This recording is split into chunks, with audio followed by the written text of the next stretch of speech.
வணக்கம் நண்பர்களே. கவர்னர் உரைக்கு நன்றி தெரிவிக்கும் தீர்மானத்தின் மீதான விவாதத்துக்கு பதிலளித்து சட்டசபையில் முதல்வர் விஜய் நேற்று பேசும்போது அப்பாவையே காணும் என்ற குட்டி கதையின் மூலம் நையாண்டியாக பேச அதை கண்டு சபையில் இருந்த முன்னாள் முதல்வர் பழனிசாமி குலுங்கி குலுங்கி சிரித்தார். கடைசியாக தேர்தலுக்கு முன்பு திமுக தலைவர் ஸ்டாலின் செய்து காட்டிய ஃபினிஷிங் சைகையோடு பதிலுரையை ஜோசப் விஜய் நிறைவு செய்தார். சட்டசபையில் கவர்னர் உரைக்கு நன்றி தெரிவிக்கும் தீர்மானத்தின் மீதான விவாதத்துக்கு முதல்வர் ஜோசப் விஜய் அவர்கள் பதிலளித்தாங்க. அப்போது பார்ட்டி ஃபண்ட் முறையை ஒழித்து அந்த பணம் அரசு கஜானாவுக்கு வருகிறது அப்படின்னு சொல்லி அவர் பேசினதுக்கு எதிர்ப்பு தெரிவித்து எதிர்க்கட்சி தலைவர் உதயநிதி உட்பட்ட திமுக எம்எல்ஏ வெளிநடப்பு செஞ்சாங்க. அதுக்கப்புறம் முதல்வர் ஜோசப் விஜய் அவர்கள் தொடர்ந்து பேசினது என்ன அப்படின்னா, சமூக நீதினு சொல்கிறாங்க, ஆனால் உங்கள் ஆட்சியில் பட்டியலின சகோதரர்களுக்கு எத்தனை அமைச்சர் பதவி கொடுத்தீங்க?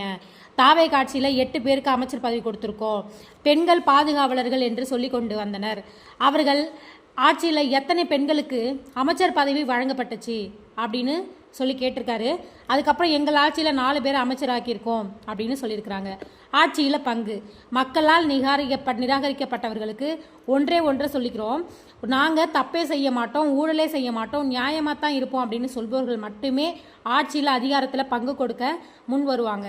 ஊழலில் ஊறி போனவங்க அதிகாரத்தில் பங்கு கொடுக்க முன் வர மாட்டாங்க. நான் பதவியேற்ற தினத்தில் வாக்குறுதிகள் நிறைவேற்ற கால அவகாசம் கேட்டேன்.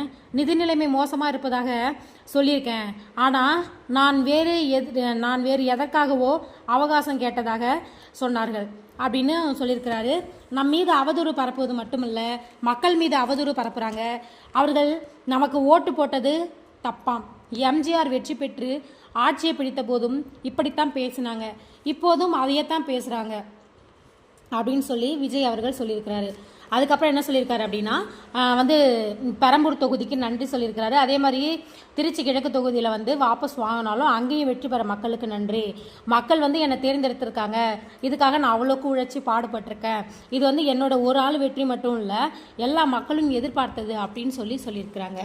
அதுக்கப்புறம் பேசிட்டு இருக்கும்போதே சபாநாயகரிடம் ஒரு குட்டி கதையை சொல்லலாமான்னு சொல்லி அனுமதி கேட்க சபாநாயகர் அனுமதி கொடுத்தாரு.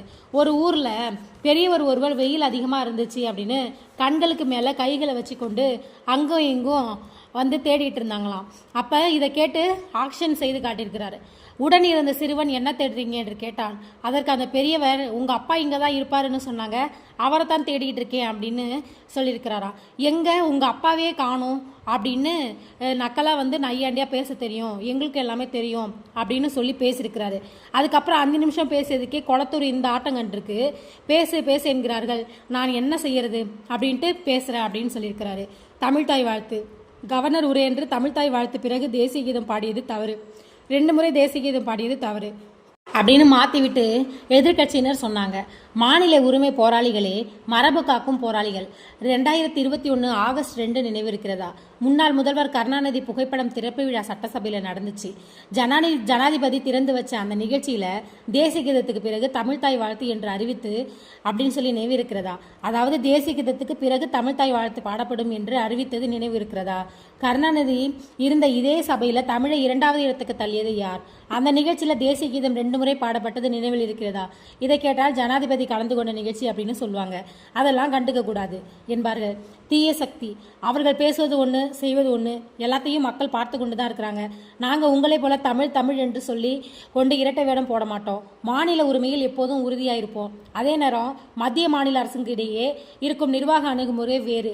எங்களுக்கு பாடம் எடுப்பதாக உங்கள் வேஷத்தை கொஞ்சமாக நீங்களே கலைச்சிக்கிட்டு வரீங்க அப்படின்னு சொல்லி பேசியிருக்கிறாரு. அதே மாதிரி எதிர்க்கட்சி தலைவர் எங்களை பார்த்து ஈவில்ஸ் என்றார், அதாவது தீய சக்தி அப்படின்னு சொல்லியிருக்கிறாரு. ஈவில்ஸ் என்றால் டெவில்ஸ் பிசாசுகள் பேசக்கூடாது. அவர்கள் திமுக இருந்திருந்தால் ஒரு ஆக்ஷன் செய்திருப்பேன். எல்லாரும் வெளிநடப்பு பண்ணிட்டாங்க, ஆக்ஷன் செய்யலாமா என்று சபாநாயகரிடம் அனுமதி கேட்டார்.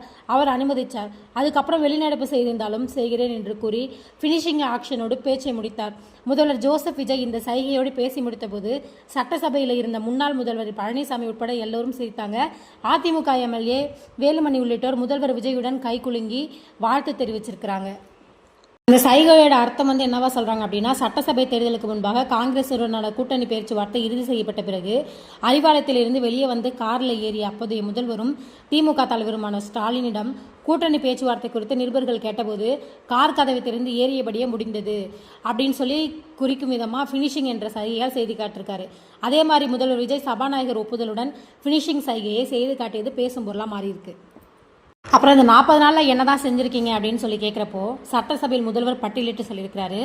கவர்னர் உரைக்கு நன்றி தெரிவிக்கும் தீர்மானத்தின் மீதான விவாதத்துக்கு பதில் தெரிவித்த விஜய் அவர்கள், நாம் கட்சிக்கு சரியாக 40 நாட்களே ஆகிறது, அதற்குள்ளே என்ன செய்தீங்கன்னு கேட்குறாங்க. பெண்கள் பாதுகாப்புக்கு சிங்கப்படை திட்டம், அதுக்கப்புறம் வீடுகளுக்கு 200 யூனிட் வரை இலவச மின்சாரம், போதைப் பொருள் ஒழிப்புக்காக சிறப்பு படை, குறுவை சாகுபடி ஊக்குவிக்க ரூபாய் 133.83 கோடி இல்லை சிறப்பு தொகுப்பு திட்டம், கோயில் பள்ளி பஸ் ஸ்டாண்ட் அருகில் உள்ள 717 டாஸ்மாக் கடைகள் மூடப்பட்டிருக்கு, அங்கே பணியில் இருந்தவங்க வேறு கடைகளுக்கு மாற்றப்பட்டிருக்காங்க, கவனிக்கப்படாமல் விடப்பட்ட அம்மா உணவகங்கள் புதுப்பிக்கப்பட்டிருக்கு, பத்திரப்பதிவுத்துறையில் நடந்த பகல் கொள்ளைக்கு முற்றுப்புள்ளி வச்சிருக்கோம், வருகையில்லா ஆவணப்பதிவு முறை கொண்டு வர முயற்சிக்கணும் அப்படின்னு சொல்லி செயல்பாட்டில் இருக்குது. அரசு தனியார் மருத்துவமனைகளில் உள்ள ஸ்கேன் மையங்களில் கருவுவதற்கு முன் உள்ள பின் தவறுகளை கண்காணிக்க மருத்துவ நிறுவனம் முறைப்படுத்தும் சட்ட விதிகள் பின்பற்றப்படுகிறதா அப்படிங்கிறத கண்காணிக்க டிஎம்எஸ் பணியாளர்களுக்கு 40 புதிய வாகனங்கள் வழங்கப்பட்டிருக்கு. அப்புறமேட்டுக்கு கூட்டுறவு வங்கிகளில் ஏழை எளியோர் வாங்கிய ரூபாய் 2045 கோடி கடன் தள்ளுபடி செஞ்சுருக்கிறோம். அப்புறம் மத்திய அரசு கேட்டுக்கொண்டதற்கிணங்க கடந்த 2 ஆண்டுகளாக நிறுத்தி வைக்கப்பட்ட ஜல்ஜீவன் திட்டம் புதுப்பிக்கப்பட்டு நடைமுறைக்கு கொண்டு வரப்பட்டிருக்கு. ரூபாய் 18,500 கோடி செலவில் காஞ்சிபுரம் மாவட்ட மைய விரிவாக்க திட்டம், கோவை மின்னணு பொருட்கள் உற்பத்தி திட்டம், திருவள்ளூர் மாவட்டம் காட்டுப்பள்ளி L&D கப்பல் கட்டும் தளம் கட்டும் பணிக்கு ஒப்பந்தம் தெரிவிச்சிருக்கிறோம். அதுக்கப்புறமேட்டுக்கு சட்டவிரோத கல்குவாரி அனுமதியின்றி கனிம வளங்களை எடுத்து செல்வது தடுக்கப்பட்டிருக்கு. பல குவாரிகள் சீல் வைக்கப்பட்டிருக்கு. எல்லா துறைகளிலும் அலுவல் தலையீடு இல்லாமல் லஞ்ச லாவண்ய மானியத்தை உருவாக்க உரிய நடவடிக்கை மேற்கொள்ளப்பட இருக்கு. இவையெல்லாம் 40 நாட்களில் செய்யப்பட்டிருக்கு. இனி ஒரு நாட்களில் கொஞ்சம் கொஞ்சமாக படிப்படியாக லஞ்சம் ஊழல் இல்லாத பெண்களுக்கு பாதுகாப்பான வெளிப்படையான தமிழகத்தை தருவது தான் நமது டார்கெட் அப்படின்னு சொல்லி முதலமைச்சர் பேசியிருந்திருக்கிறாரு. பக்தர்கள் அடிப்படை வசதிகளுக்கு முக்கியத்துவம். கவர்னர் உரையில் உள்ள தகவல்கள் சமூக ஊடகங்களில் ரீல்ஸ் போட தான் உதவும் அப்படின்ட்டு எங்கள் உடன்பிறப்புகளின் ஓட்டுகளை பெற்று வெற்றி பெற்ற எங்கள் கூட்டணி கட்சிகளின் தயவில் தான் இந்த ஆட்சி நடக்குது அப்படின்னும், கடந்த 4 ஆண்டுகளில் 41 லட்சம் மாணவர்கள் பயன்பெற்ற நான் முதல்வன் திட்டத்தை முடக்க முயற்சி நடக்கிறது. இந்த திட்டத்தை கைவிட வேண்டியதன் அவசியம் என்ன? அறநிலைத்துறையின் அசையும் அசையா சொத்துக்கள் புனிதமான நோக்கத்திற்காக மட்டும்தான் பயன்படுத்தப்படும் அப்படின்னு பாஜக குரலாக இந்த அரசு தெரிவிச்சிருக்கு. கல்வி நிறுவனங்களிலும் இந்த கட்டுப்பாடு தொடருமா என்பதை தெரிவிக்கணும். அறநிலையத்துறை அமைச்சர் ரமேஷ் அவர்கள், கோயில் வருமானம் பக்தர்களுக்காக செலவிடப்படும், திருமண மண்டபங்கள் வணிக வளாகங்கள் கட்டுவதற்கு பயன்படுத்தப்பட மாட்டாது, அடிப்படை வசதிகள் மற்றும் தங்குமிடத்திற்கு முக்கியத்துவம் தரப்படும், குன்னூர் விநாயகர் கோயில் நிதியில் 12 பார்க்கிங் கட்டப்படும் என அறிவிக்கப்பட்டிருக்கு. அந்த கோயில் உட்பட 50க்கும் மேற்பட்ட கோயில்களில் கழிப்பிடம் உள்ளிட்ட அடிப்படை வசதிகள் இல்லை. 12 பார்க்கிங் தேவையில்லை என்பதால் அது தடுத்து நிறுத்தப்பட்டிருக்கு. கோயில் நிதியில் மாற்று திட்டம் கொண்டு வரப்படும். கல்வி மற்றும் மருத்துவ வசதி தொடரும். பழனியில் சித்த மருத்துவமனை கட்டுவதற்கான திட்டத்தை மத்திய அரசு கிடப்பில் போட்டிருக்கு. திமுக எம்எல்ஏ சேகர் பாபு உண்மைக்கு புறம்பான தகவல்களை தெரிவிக்க வேண்டாம், எம்எல்ஏக்களின் பரிந்துரையின் பேரில் தான் எல்லா திட்டமும் கொண்டு வரப்பட்டிருக்கு. உதயநிதி அவர்கள், கோயிலுக்கு வருபவர்கள் பலரும் கார் வச்சிருக்கிறாங்க, கார் பார்க்கிங் அத்தியாவசியம்தான். எங்கள் ஆட்சியில் அறநிலையத்துறை சார்பில் துவங்கப்பட்ட 4 கல்லூரிகளில் 1500 மாணவர்கள் படிக்கிறாங்க.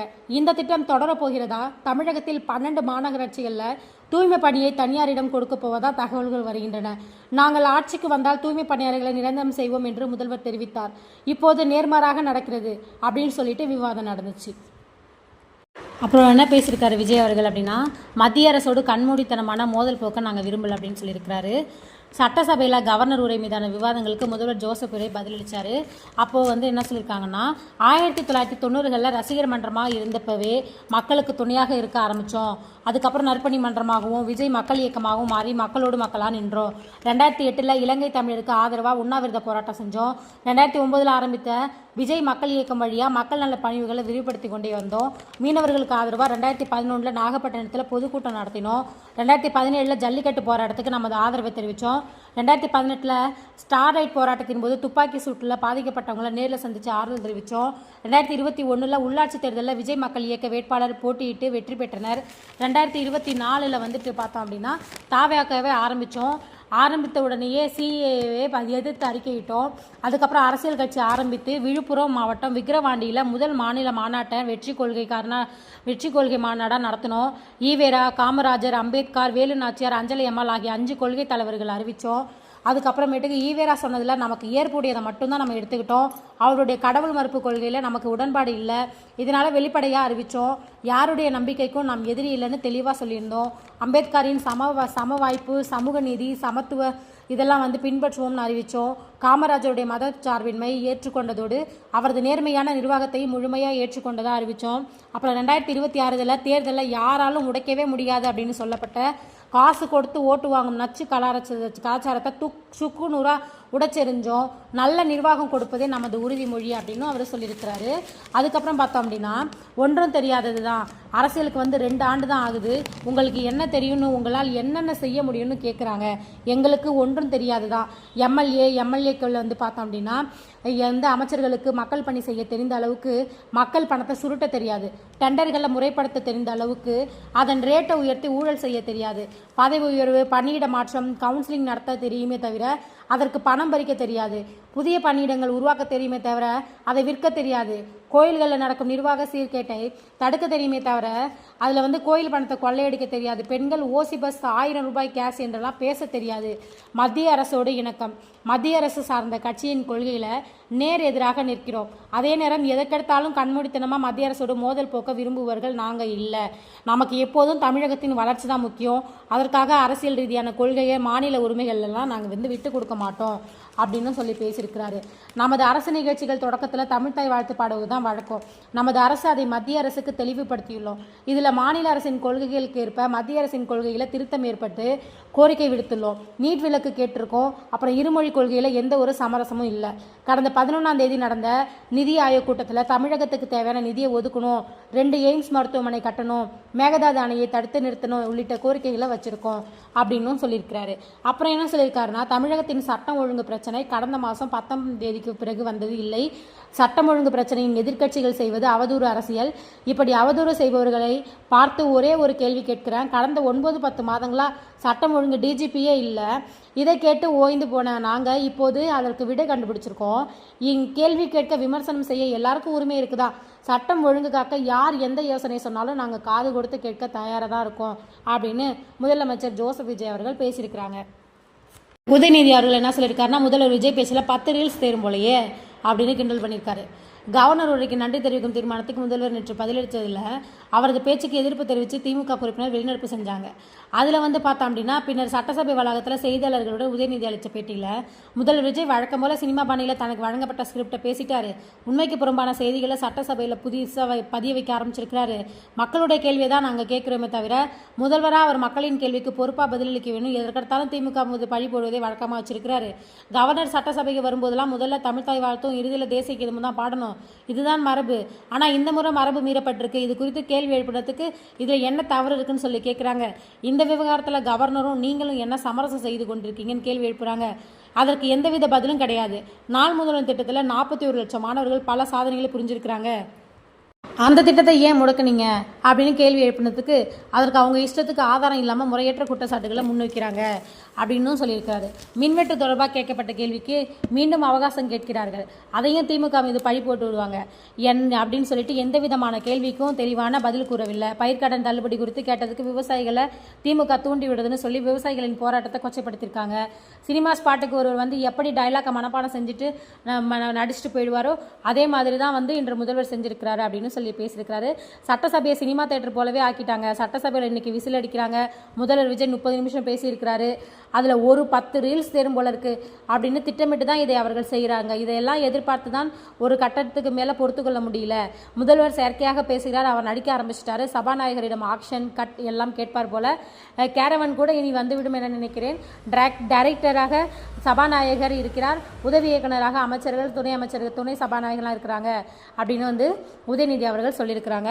இதை பற்றின உங்களோட கருத்து என்ன? மறக்காமல் கமெண்ட்டில் சொல்லுங்கள். விஜய் அவர்கள் பேசுனது சரியா இல்லை எதுவும் மாறுதலாக பேசியிருக்காரு அப்படின்னு சொல்லிட்டு நீங்கள் மறக்காமல் கமெண்ட்டில் சொல்லுங்கள். இப்போ என்னப்பா பேசுனாலும் பேசலங்கிறாங்க, பேசினாலும் இப்படி பேசுகிறாங்க அப்படி பேசுகிறாங்கங்கிறாங்க.